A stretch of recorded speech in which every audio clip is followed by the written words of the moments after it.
Today, I am going to talk about the most overused, misunderstood, problematic words of our time. A phenomenon, a word that is shaping all of our destinies. That word is narcissism.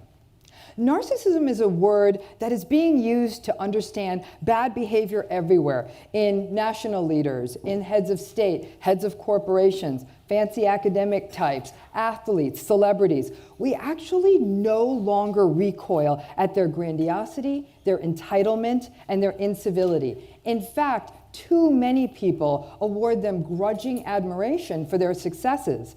And that grants permission to everyone to replicate these abusive patterns of behavior with impunity. Now, things got confusing when people started using narcissism as a clinical term. It became a way of medicalizing bad behavior.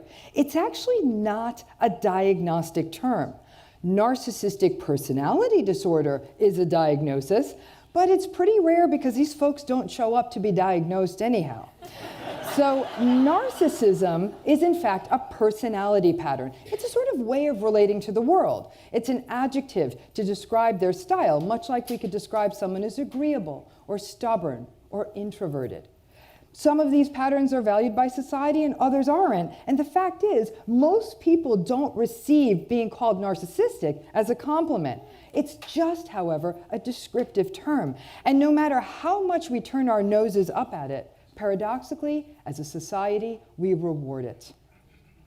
Dr. Alan Francis was one of the architects of the diagnosis of narcissistic personality disorder, and he argues that we actually give badly behaved jerks an out when we call it a diagnosis. If a person's a jerk, then they're a jerk. Disliking a pattern of behavior doesn't make it a mental illness. That so-called jerk has to be experiencing problems in their lives and for their narcissism to actually be considered a diagnosis. So if we were to cobble together all the various things that make up narcissism, we land on a very uncomfortable summit. Narcissism is comprised of certain pillars, as I call them: lack of empathy, grandiosity, entitlement, superficiality, admiration and validation seeking, hypersensitivity, rage, and a tendency to manipulate and exploit people. It's confusing because they're simultaneously under-responsive. They tend to be emotionally aloof, cold, and distant, but then they're hyper-responsive. They have hair-trigger tempers that set off like that when their fragile egos get threatened. So narcissism, however, I believe, is synonymous with pathological insecurity. The key to understanding the narcissist is that they feel constantly unstable and empty. Their grandiosity is actually an immature defense against these threats to them, their sense of self, and they're desperate for the world to keep validating them. On their good days, they look happy, they're great, they're grandiose, but on the bad days, the facade crumbles quickly, and we see disproportionate rage, shame, and vindictiveness. I became interested in narcissism through a couple of different pathways, but the most striking was the fact that more and more clients were coming into my office and talking about relationships in which their partners treated them with utter disregard, indifference, coldness. They lacked empathy, they would question their reality, they would lie to them, at times they were unfaithful, they were inconsistent, and no matter what they tried with their partner, it didn't get better. At the same time, I started working with more narcissistic clients. And would you know, nothing we tried really made things better. In fact, they just remained difficult people, and I don't think I'm that bad a therapist. So it was clear that these relationships were being kept in place simultaneously by hope and fear. Hope that someday it would get better if they kept trying harder, but fear that if they left these relationships, they would be alone forever, without a partner or even without a mother. And some of them had the fear that maybe this is as good as it gets. The world has become more insecure, and the reasons for that are varied. Gallup's annual Global Emotions Report said that in 2017 was the most miserable in about a decade.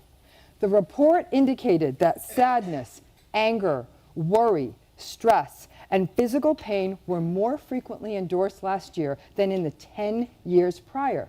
Now, Gallup speculated on a variety of reasons for this, but let's spitball for a minute. Could it be that this increase in misery could reflect the increase in insecurity, incivility, and tolerance of narcissism our world supports.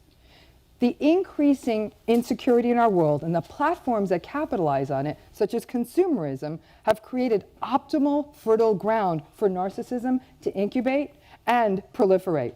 When human value is driven entirely by external incentives such as success, then qualities such as empathy do not have a fighting chance because we no longer value them and they're no longer valuable. So why do we get pulled into these relationships? We're not flocking to narcissism because we love emotional coldness or invalidation or shallow people. We're drawn in because narcissism is seductive. I call it the 3 C's of narcissism: charm, charisma, and confidence. That's not to say that all charming and charismatic people are narcissistic. However, we do know that these traits are so seductive that we get drawn in, and they can blind us to the more venomous characteristics that are unfolding at the same time, such as entitlement, vindictiveness, or lack of empathy. So then once a person is in a relationship and it's uncomfortable and it's painful, why would they stay with a narcissist? All of us are vulnerable to those narcissistic charms. And in fact, we may be rendered even more vulnerable to sticking around for the abuse by a narcissist if we originated from family systems in which the patterns of narcissism were normalized, such as having a cold, authoritarian, distant, invalidating, or abusive parent. Our own insecurities render us vulnerable and also less able to climb out when the climate shifts from charm and charisma to invalidation and abuse. Most of us are great at giving second chances, and second chances are in fact the accelerant for narcissism at all levels. When we are in a narcissistic relationship, we make excuses. That's just how he is. He didn't really mean that. She means well. That's just her culture. And there's the rub. That's how this infectious virus of being in any form of narcissistic relationship, whether with an individual or a family or a company or a culture, can slowly proliferate and take over. Most of us issue second chances with zeal. Our storytelling in our culture is immersed in tales of hope, redemption, and forgiveness. And while that's all very healthy, in the wrong hands, hope and forgiveness may not represent an opportunity for growth or change or restoration, but rather permission to just keep things going as they are. Because with narcissists, forgiveness is interpreted as, hey, let's just keep the status quo.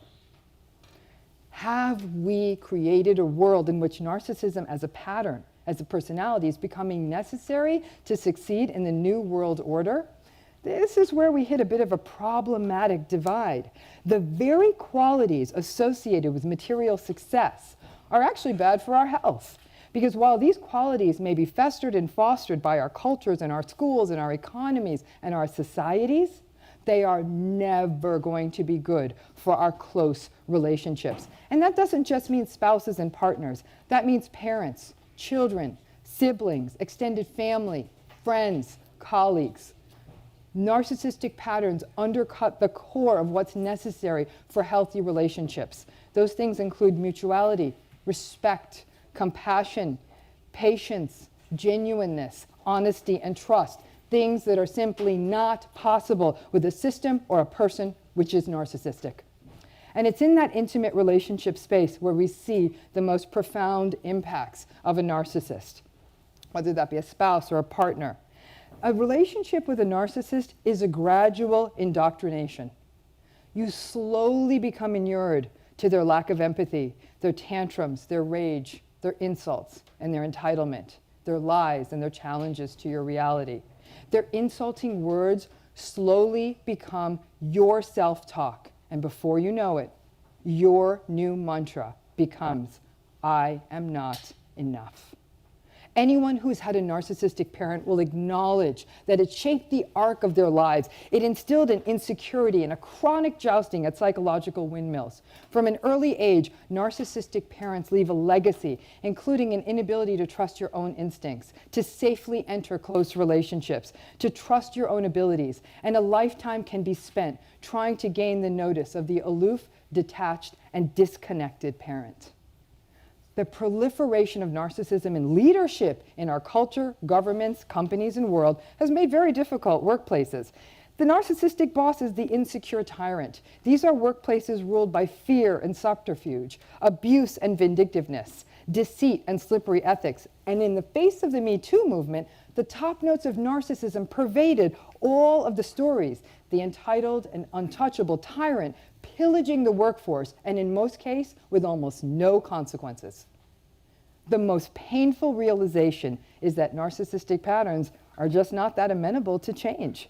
At a minimum, for any change to occur, the narcissist has to recognize the harmful pattern of their behavior, then they have to want to change it, and then they have to put in the daily work of change.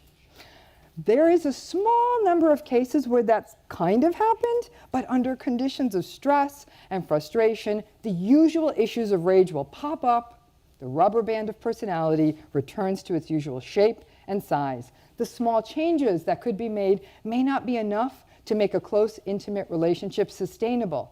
And if somebody is not willing to recognize that they need to make changes because they're hurting other people, there's little likelihood they will make a change, but there is a likelihood they will continue to blame other people, the world, or you for their bad behavior.